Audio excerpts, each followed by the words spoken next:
The clock is ticking as the future of Canada's world-renowned freshwater research station hangs in the balance.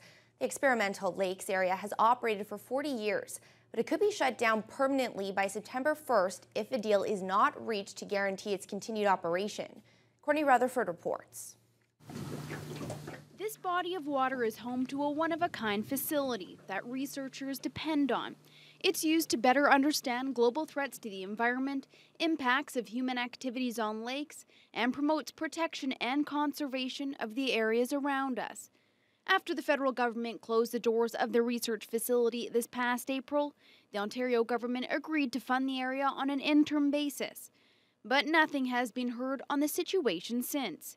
Still, MPP Michael Gravel says the Premier is committed to seeing the ELA stay open, despite the looming deadline. Right now, the province, through the Minister of Natural Resources, is engaged in very constructive discussions with the federal government, with the International Institute for Sustainable Development, to see that indeed the operation stays open. The current agreement allows scientists to perform experiments in the 58 lakes until September 1st. If a deal isn't reached by then, the ELA will be locked down.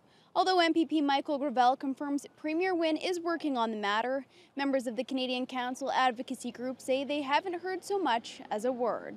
We wrote to all the people who were involved in it and said, would you please let us know what's going on?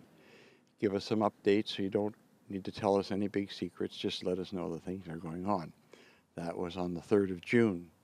We haven't heard a word since then, and it was every one of the people who were involved in it.